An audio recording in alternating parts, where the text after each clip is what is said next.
Hello, my name is Simon and welcome to AFC Bournemouth Analysis. Here's my take on our stupefyingly dull 0-0 draw at Swansea City.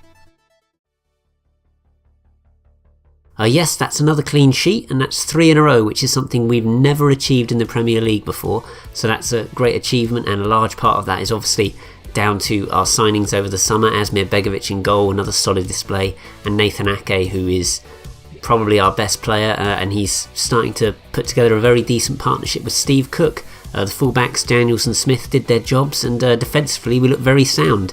In a game where we didn't play particularly well, it's great that we've got a defence that we can fall back on to scrape out draws in these kind of positions where we don't quite click, so that's great. As I touched upon, we didn't play well in a creative sense. We created barely anything. Basically, the forwards are fine, Callum Wilson and Josh King, and the defence is fine, as I just mentioned, but in between you've just got a desert of nothingness, and as good as strikers as Josh King and Callum Wilson are, without service they're effectively not going to do anything. So we need to create chances for them, and our midfield, Sermon and Arter, they work hard, but there's not a spark of creativity between them, or there wasn't on Saturday at least, and the wingers, Pugh and Ibe, struggled away but ultimately didn't really create anything for Wilson or King to feed off of. So yeah, it was all very it was depressing to watch at times.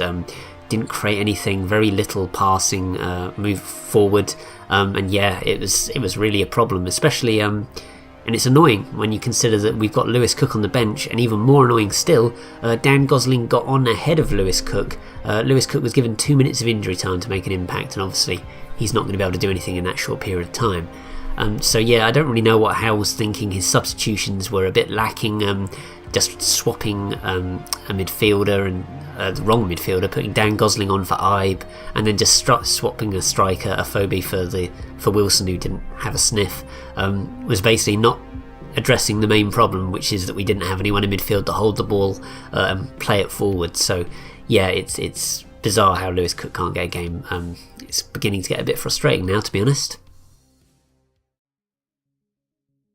Our forward play, we created barely any chances. King hit Fabianski after playing a nice 1-2 with Pugh in the first half, and then we could have snatched it at the death with Charlie Daniels putting a threatening looking ball across the box, but Dan Gosling or Benicophobe just couldn't connect.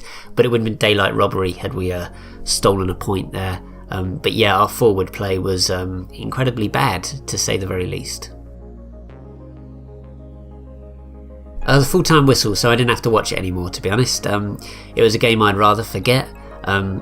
We got a point, which is great, but against a better team we would have been punished and easily lost that game.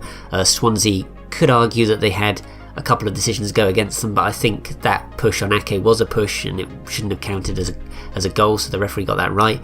And the Tammy Abraham penalty appeal, even if it was a foul, which I'm not 100% sure it was, I think he may have just stepped on the ball, it wasn't in the area anyway, so it wasn't a penalty.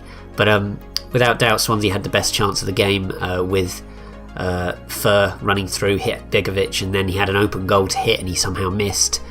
So we got away with that one, but I think as the home side you expect them to have more chances. So yeah, I think a draw was just about right on the day, but it's disappointing because I think if we'd clicked in midfield or played the right players in midfield, we might have been able to win this game. So yeah, I was just glad it was over, to be honest.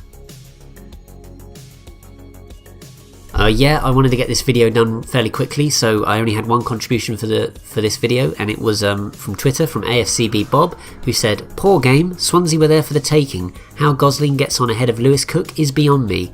I touched upon that. I don't really understand the thinking at all, and it would be nice if someone like Chris Temple on BBC Solent or someone at the Bournemouth Echo actually asked how he's thinking, because that game was there for the taking and he made the subs very late.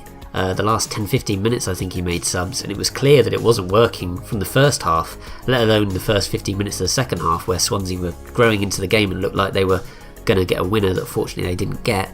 But it was bizarre how the game played out, and I don't really understand what Howe was thinking. And hopefully Lewis Cook will get some minutes now that we've got obviously a game on Wednesday and a game on Sunday, so I can't imagine we're going to be playing the same midfield partnership in every game, although you never know. But yeah, hopefully we'll see Lewis Cook get a few minutes and he can show what he can do, because yeah, I don't really understand why he's been dropped, and especially why Dan Gosling is ahead of him. So yeah, that was a bit confusing. So yeah. But yeah, I'm sure there'll be more exciting games in the future. It wouldn't be hard. So please do get involved with AFCB Analysis on Facebook and Twitter. The URLs are here. Yeah, please do let me know your thoughts before and after games, and you can get included in the Have Your Say section. Yeah, and please do like this video, comment, let me know what you think, and subscribe to the channel. It really does help a great deal. I also write about Yahoo Sport. I write for Yahoo Sport about Bournemouth, and my latest post is on Lewis Cook, and the link to that is in this video's description, so please do check that out. And yeah, thanks again so much for watching, and up the cherries in all departments.